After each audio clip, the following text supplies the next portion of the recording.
Во студиото со вас Иван Кузмановски. Добар ден, ви благодарам што сте со нас. Ова се настаните кои го одбележаа денот. Усен демарш од МНР до албанската амбасада. Мицковски тврди дека се бара трајно решение. Ги поддржа протестите на студентите, многу осуди кршењето на законите. Европската унија одобри нови 65 милиони евра од планот за раст за Македонија. Поради неисполнети реформи, Србија и Босна не добија ништо. Предистражна постапка за можна шпионажа во кабинетот на Силјановска. Обвинителството со месеци чека одговор. МВР тврди дека ги анализира електронските докази. Намалената цена на овошјето и зеленчукот ја намалија вредноста на потрошувачката кошничка. Контролите на пазарна утврдиле дека нема поскапувања во маркетите. Продолжуваат преговорите за нов попуст на горивата. Големо добре дојде за Путин во Пекинг. Кина и Русија ги потврдија добрите односи. Ево овие вести во живо за постапката на МВР во случајот со албанскиот амбасадор. Останете со нас.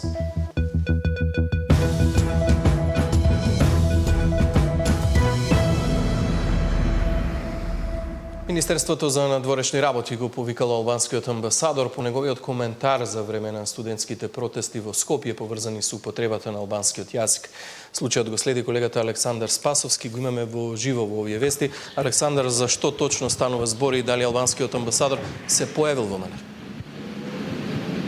Не, Иван, албанскиот амбасадор Денјон Мајдани не се појавил во Министерството за надворешни работи, го испратил својот заменик, кому, како што каже и ти во најавата му, бил пренесен усен демарш кој што следи по оние позиции и коментари кои што албанскиот амбасадор ги имаше пред се на социјалните мрежи, а се поврзани со протестот кој што студентите етнички албанци го има на почетокот на неделава овде во Скопје.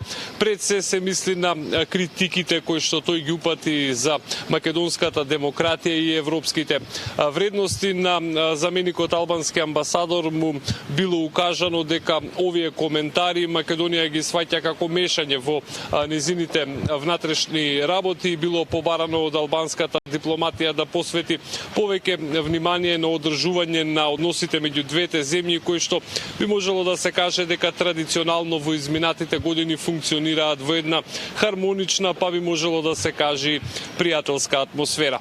Целата оваа постапка доаѓа во време кога албанските медиуми веќе неколку дена пишуваат дека токму албанскиот амбасадор кој што е во Македонија ќе биде повлечен и дека сето тоа доаѓа како реакција на македонските власти за неговото зголемено мешање во внатрешните работи на Македонија, иако албанското МНР демантираше дека го повлекува амбасадорот, сепак не исклучи можноста тој да биде ротиран во некоја друга амбасада, додека пак од страна на македонските власти пред се од ко-председателот на коалицијата Вреди беше демантирано дека тие барале Албанија да го повлече амбасадорот, иако и самиот Касами не беше нешто многу воодушевен од неговата дипломатија. Имаме сите детали во прилогот.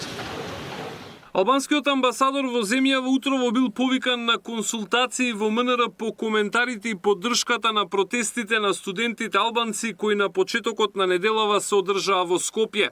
Дипломатски извори на Сител велат дека наместо амбасадорот во МНР утрово дошол неговиот заменик, кому му бил пренесен усен демарш и предочено дека последните јавни настапи на амбасадорот Денјон Мајдани земјава ги доживува како мешање во нејзините внатрешни работи.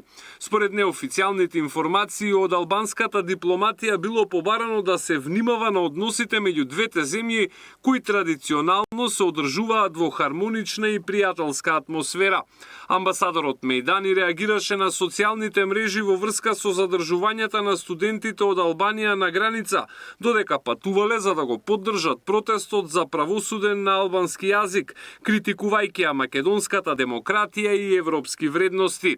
Премиерот утрово директно не го коментираше овој случај, но потврди дека имало надворешно мешање во студентските протести. Мене лично ми пречи што протестантите кои што практично се правници, кои што се борат за право, го прекршува законот, да речеме законот за знамињата, законот за државната химна, уставот и така натаму. Ајде, на вредите нема да ги коментирам, тоа е сепак домашно воспитување што во првите 7 години од од животот се стекнува. Нема да го коментирам ни оној инцидент насилен кој што се случи. Нема да ги коментирам ни надворешните мешања во внатрешните работи на Македонија на некои надворешни фактори. Тоа све ќе го оставиме како фолклор. Но на кое што ние како влада во моментов го работиме е да се обезбеди трајно решение. Ова не е прв пат албанскиот амбасадор Мејдани да излегува надвор од дипломатскиот бонтон. Тој реагираше кога законот за јазиците се најде пред Уставниот суд, коментирајќи дека албанскиот јазик не е прашање на судови. Во февруари влези и во јавна полемика со вреди што дел од медиумите го пренесоа како главна причина за неговото заминување. Ко-председателот на Вреди денеска демантира дека побарал повлекување на албанскиот амбасадор, иако не го криеше незадоволството од неговата дипломатија. Амбасадорот на место да ги представува и да ги штити интересите на албанците во Македонија како што е во уставот на Албанија, односно да представува Албанија во институциите во Македонија, тој повеќе се занимавал со политички теми, но тоа е оценка која треба да се направи од државата, односно институциите кои го именува амбасадор. Дел од албанските медиуми веќе објавија дека амбасадорот Мејдани наскоро ќе си замине од Македонија и дека веќе е прераспределен на друга мисија. Албанското МНР официјално демантираше дека го повлекува Мејдани, но не ја отфрли можноста тој да биде префрлен во друга амбасада, коментирајќи дека албанската дипломатија ги оптимизира кадровските ресурси во согласност со приоритетите на надворешната политика. Александар Спасовски, Сител телевизија. Европската комисија одобри 65,7 милиони евра за Македонија преку планот за раст, што е највисок износ во регионот. Средствата, како што информира од комисијата, се резултат на исполнети реформи во образованието и дигитализацијата. Пари добија и Албанија и Црна Гора, додека Србија и Босна и Херцеговина остануваат без исплата поради неисполнети услови. Според министерот за надворешни работи Тимчо Муцунски, ова е потврда за силната посветеност на владата кон реформите и исполнувањето на обврските. Македонија добива 65,7 милиони евра за реформи и развој. Европската комисија од новиот финансиски пакет освен за нашата земја. 49 милиони евра ќе припаднат на Албанија и 44,2 милиони евра за Црна Гора во рамки на планот за раст. Ова следува по третото барање за исплата и позитивната оценка на комисијата за спроведените реформски чекори во областите на образованието и дигитализацијата во Македонија, како и конкурентноста на бизнисот и иновациите во Албанија и Црна Гора. Во однос на Македонија, како што информираат од Европската комисија, оценетите реформи вклучуваат мерки за подобрување на финансирањето на основното и средното образование, како и мерки за проширување на пристапот до дигитална инфраструктура и IT опрема во училиштата. Од исплатените 65,7 милиони евра, 30 милиони ќе бидат префрлени во државниот буџет, а остатокот ќе биде достапен за инфраструктурни инвестициски проекти. Ова е јасна потврда за силната посветеност на владата кон реформите и исполнувањето на обврските од планот за раст и имплементацијата на европските вредности и стандарди на домашен план. Воедно тоа представува признание за сериозниот пристап, институционалниот капацитет и реформскиот напредок на државата, напиша министерот за надворешни работи Тимчо Муцунски. Со денешната исплата, вкупниот износ исплатен во рамките на овој фонд достигнува 212,8 милиони евра за Албанија, 89,3 милиони евра за Црна Гора и 142 милиони евра за Македонија.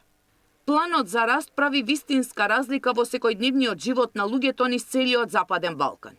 Во Северна Македонија учениците ќе имаат подобар пристап до модерна IT опрема во училниците. Ова покажува како реформите се претвораат во видливи придобивки за граѓаните, напиша еврокомесарот за проширување Марта Кос.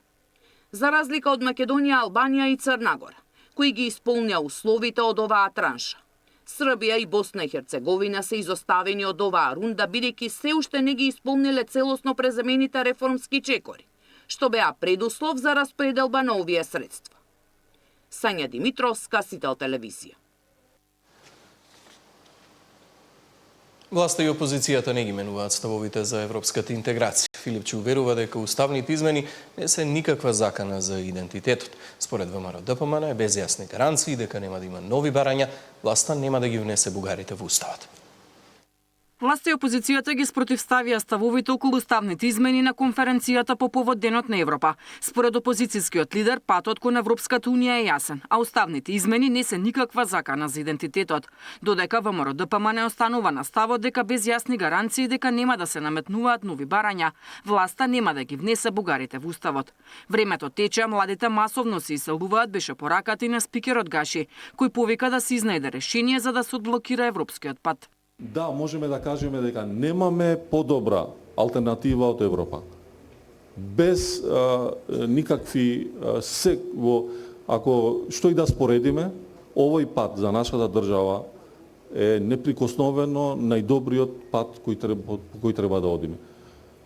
Но суштината на демократијата е да се има алтернатива. Напишавме предлог резолуција да се обединиме околу националните интереси. После гласањето на уставни измени нема преговори за било која идентитетска одредница. Ниту една партија не одговори. Од што се плашат? Од документот кој што е на маса. Кој што денес како се случи, ние утре ги отвораме преговорите. Ќе има меѓувладина седница. Меѓувладина седница ќе има. Продолжуваме. Може да ќе стигнеме Црна Гора во 28 свој мандат на фон дер Лајен да бидеме земја членка на Европска унија. Нам ни треба еден заеднички став на земите членки на Европската унија кои што ќе кажат ова е нашата сегашна понуда. Ние нема да се налутиме без разлика каква ќе биде таа понуда доколку истата е искрена. Ние нас не повредува некогаш тоа што постојат понуди како фрази, а потоа реализацијата не е искрена. И за нас за членувањето се претвори во движечка мета. Македонија мора да го искористи позитивниот момент кој владее во Унијата за проширувањето, порача и германската амбасадорка и од делегацијата на Европската унија. На овој пат, уставните измени и реформската агенда остануваат главни обврски. Понекогаш мислам дека овде во Северна Македонија се уште има чувство дека заморот не е надминат. Ние мислиме дека е. И треба да биде. Јас целосно се согласувам со председателот на собранието дека за тоа треба да се воспостави компромис, да се обезбеди единство во рамките на земјата за да може да се превземат тешки чекори. Процесот на проширување се заснова на заслуги, значи треба да се работи заеднички и самиот напредок зависи од спроведувањето на овие реформи и цело време ќе биде мониторирано од наша страна, значи имаме еден дел од мониторингот кој се врши преку годишниот извештај и се надеваме дека следниот извештај и сме убедени дека така ќе биде, доколку земајќи предвид сета работа која што беше инвестирана во изминатите години, ќе покажеме дека има напредок во токму во овој годишен извештај и од тука да се започне со развивање на понатамошни позитивни трендови. Конференцијата за одбележување на Денот на Европа ја организира Европското движење и Фондацијата Конрад Аденауер, а годинава наградата за европска личност на годината му беше доделена на доктор Сашко Кедев за неговиот придонес во медицината, образованието и меѓународната афирмација на државата. Деспина Тодоровска, Сител телевизија. Предистражна постапка за можна шпионажа во кабинетот на Силјановска. Обвинителството со месеци чека одговор. МВР тврди дека ги анализира електронските докази. Намалената цена на овошјето и зеленчукот ја намалија вредноста на потрошувачката кошничка. Контролите на пазарна утврдиле дека нема поскапување во маркетите. Продолжуваат преговорите за нов попуст на горивата.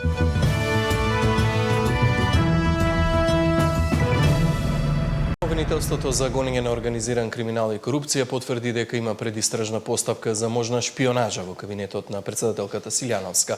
Оттаму информираа дека обвинителството со месеци чека одговор по издадената наредба за анализа на обезбедени докази. Од полицијата пак велат дека материјалот бил обемен, а анализата на електронските докази е во тек. Дали некој од кабинетот на председателката Силјановска Давкова издавал државни тајни на странска служба? Обвинителството за гонење на организиран криминал и корупција води предистражна постапка, а МВР врши анализа на електронски доказен материјал. Од ОЈО-ГОК информираат дека по добиено известување од Министерството за внатрешни работи, кон крајот на минатата година за преземени недозволени активности од висок државен интерес, веднаш отвориле предистражна постапка и биле издадени наредби за пребарување на компјутерски систем со цел утврдување на содржините што евентуално биле неовластено преснимани од информативниот систем во кабинетот на председателката.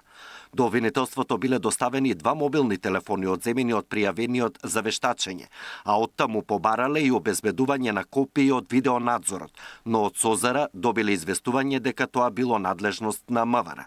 До денес и покрај сериозноста на предметот, чувствителноста на околностите и значењето на навременото постапување, ОЈО-ГОК нема добиено известување од МВР за резултатите од преземените действија, ниту за прибраните докази, велат од обвинителството. Од секторот за компјутерски криминал при МВР пак велат дека постапуваат по наредбите добиени од обвинителството. Во тек е анализа на сите електронски докази кои се екстрахирани од одземената опрема. Напоменуваме дека станува збор за поголема количина на електронски доказен материјал, за кој е потребен поголем временски период. Анализата е во завршна фаза и во наредниот период целокупниот доказен материјал ќе биде доставен до обвинителството, велат од МВР. Според премиерот, нема шпионска афера во кабинетот на председателката. Тоа се шпионски талок на општеството структури од минатото, кои што се наоѓале во кабинетите како глодари на некои поранешни политичари, председатели, премиери и така натаму, и тие се представуваат како група вработени и испраќаат анонимни дописи до обвинителства. Се разбира, таму Ислама Бази веднаш да истрча и да создаде паника во јавноста дека нешто се случувало. Јас не би ги коментирал овие глодари, бидејќи мислам дека треба да ги заборавиме.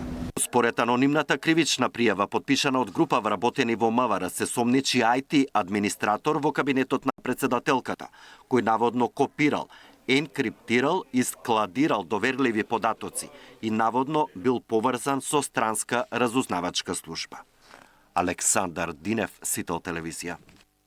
Одбраната во случајот Пулс тврди дека пожарот во дискотеката бил несреќен случај. Родителите велат дека адвокатите водат медиумско шоу и побараат од судот строгите правила во судница да важат за сите. На денешното рочиште обвинителството ги презентираше доказите. Музички точки со кругови од оган, факели, прскалки и пиротехника. Обвинителството во судница презентираше настапи на изведувачи во Пулс низ годините, кои самата дискотека си ги објавувала на социјалните мрежи. Дали ја слушнавте приказната на Пулс и огнот, е напишано во една од објавите каде танчери изведуваат точка со оган. Со ова обвинителството ќе докажува дека пиротехника се користело често во дискотеката, а од сликите кои беа прикажани во судот, обвинителството тврдеше дека имало само една врата, а никаде знак за излез. Несериозно е обвинителството преку слики од социјалните мрежи да го убедува судот и јавноста дека во дискотеката не били исполнети минимално техничките услови, велат адвокатите. Според нив, станува збор за несреќен случај предизвикан од прскалките кои ги користеле ДНК за време на настапот. За жал, обвинителството создала конфузија во самото судење, нема се уште храброст кај нив да овој предмет го дефинираме онаков како што на вистина е, несреќен случај предизвикан од незаконито, неовластено и нестручна употреба на пиротехнички средства во затворен простор. Родителите пак се гневни бидејќи судот се претвора во циркус од процедурални игри наместо да се бара правда за 63 закаснати животи. Најпоразително е тоа што правилата во судница не важат за сите. Адвокатите прават шоу, а родителите се отстрануваат од судот, вели Александар Нунов. Надвикување од сите страни, прекинувања, до објаснувања без крај, иронија, провокации и театрални настапи. Адвокати што се однесуваат како да водат медиумско шоу е не постапка за трагедија кој што го зави кочани во црно. Во еден момент судницата целосно ја изгуби тежината што треба да ја има наместо тишина пред болката на родителите. Имаше хаос наместо достоинство за мртвите деца. На денешното рочиште се презентираше и обемна документација и скици од постоење на објекти на местото каде денеска се наоѓа изгорената дискотека. Тамара Дичевска, Сител телевизија. Царинската управа информираше за историска заплена на пари на Табановце. Пронашле половина милион евра скриени во специјален бункер во минибус на Албанска туристичка агенција. половина милион евра скриени во специјален бункер во минибус на албанска туристичка агенција фатија цариниците на граничниот премин Табановце. Ова според директорот Бован Николовски е историски најголема заплена на кеш пари. Мобилниот тим на царина забележала исправка на возилото, повикало куче од К9 единицата кое дало знак дека постојат индиции за можно криумчарење, па возилото било испратено на скенер. Пошто инспекторите од мобилниот тим пристапиле кон отстранување на профилот, во кој биле пронајдени 14 продзирни кеси, во кои биле спакувани 500.000 евра кеш пари.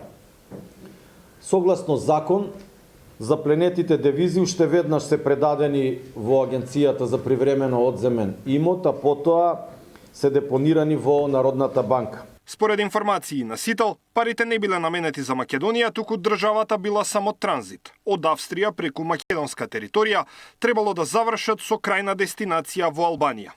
Обидот за внес на половина милион евра засега не се третира како кривично дело и издаден е само царински прекршок. Меѓутоа, од основното јавно обвинителство велат дека истражуваат дали можеби постои кривично дело.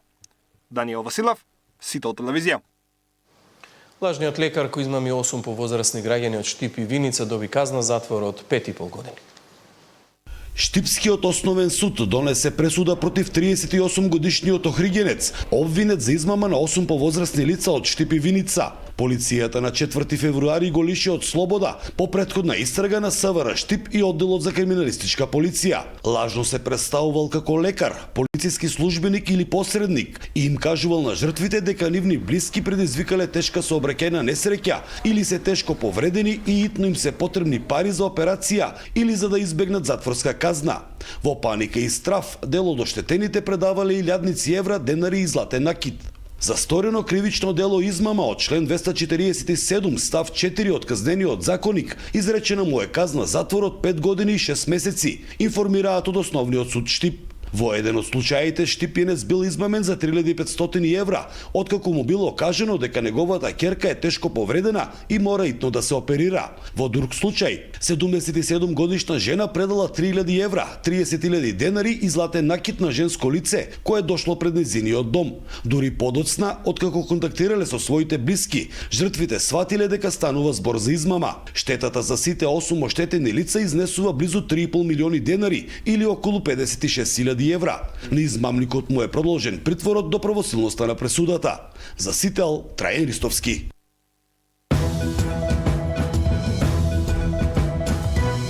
Дали визите се прифатливо решение за проблемот на превозниците, за изградбата на коридорите и плановите за нови сообраќајни решенија? Што се случува со проектот Брза пруга, за укинатите и новите авиолинии? Тема на денот со вице-премиерот и министер за транспорт Александар Николовски.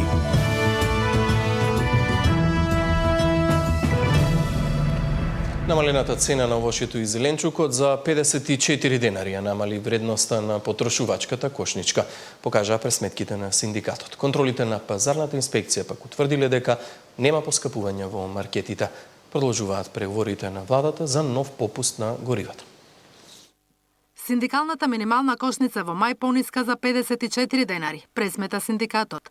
На 4-члено семејство, за да го помине месецот, потребни му се 68.743 денари. Од нив третина или на 25.000 за храна и пијалоци. Во споредба со април, токму овде има намалување на трошоците за 610 денари, поради пониските цени на овошјето и зеленчукот, велат од ССМ. Благ пат има кај цените на облеката и обувките, а зголемување кај транспортот, заради зголемените цени на горивата, за да се заштити стандардот кај граѓаните со скокот на цената на нафтата, кои од неделава се продаваат без попустот од окта. Премиерот вели дека преговорите со снабдувачот се во тек, но неизвестно е колкав ќе биде попустот. Во овој момент преговараме и ќе продолжиме да преговараме со окта за да биде повторно попустот, би рекол приближно на некој што го имавме. Ќе видиме како ќе резултираат тие преговори.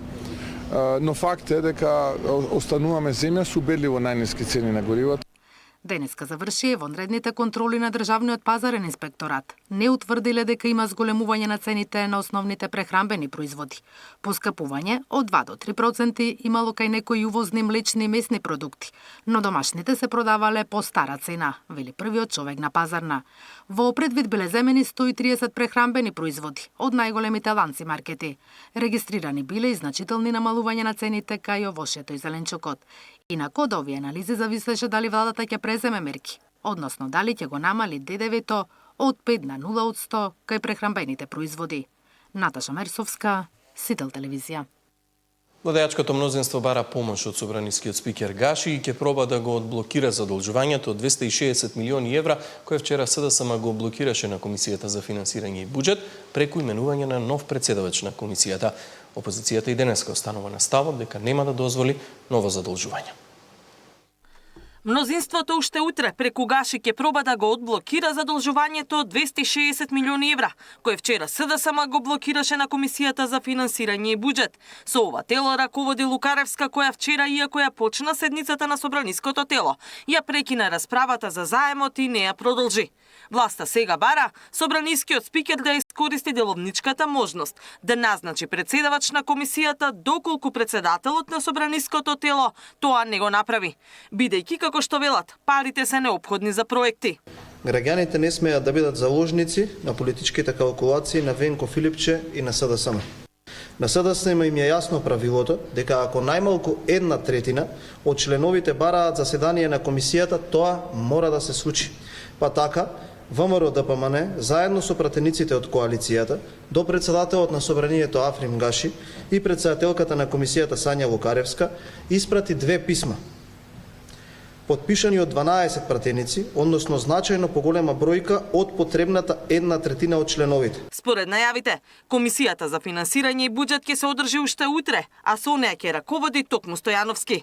Од СДСМ пак децидни дека задолжувањето не смее да помине, бидејќи ВМРО ДПМН за само 2 години ја задолжиле државата со 2,3 милиарди евра. Овие пари не се за развој на државата, тие се за нови тендери на организираната криминална група. Не даваме нови задолжувања.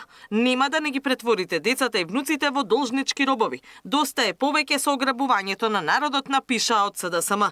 И за опозицијската левица заемот бил прескап. Граѓаните треба да знаат дека ова не е ефтин кредит, туку скапо комерцијално задолжување со огромни ризици и вкупни трошоци од над 25%. Македонија денес зема 260 милиони евра, а ќе враќа над 326 милиони евра. Само за камати и провизии граѓаните ќе платат над 66 милиони евра повеќе. Тоа е цената на неспособноста на оваа власт, реагира и од левица. Според објаснувањето на Министерството за финансии, заемот се зема за вложување во капитални инвестиции и сервисирање на обврските од буџетот.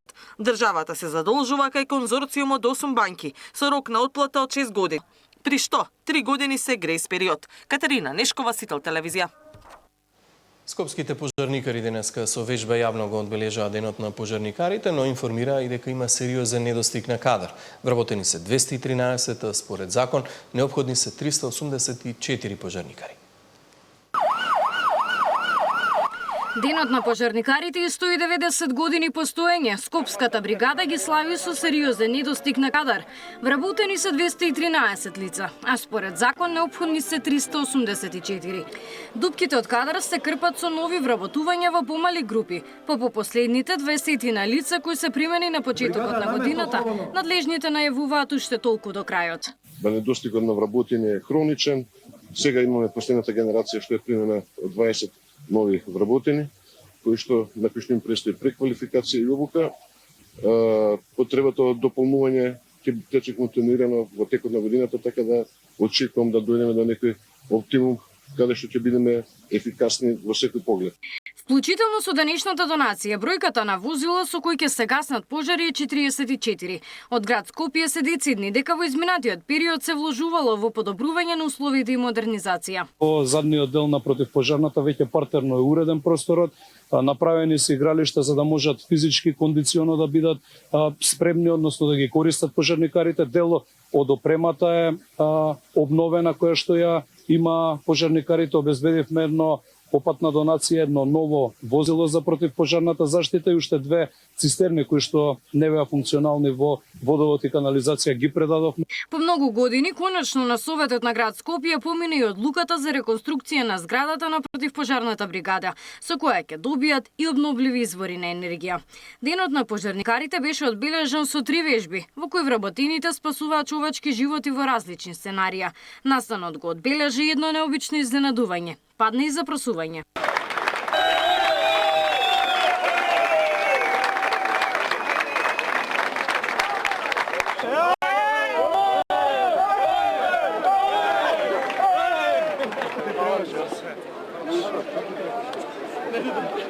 Во очи сезоната на пожари, формиран е и кризен противпожарен штаб на ЗЕЛС, кој треба да одговори на сите предизвици летово, но и подобра координација на локалните самоуправи при справување со огнените стихии. Габриела Лескова, Сител телевизија.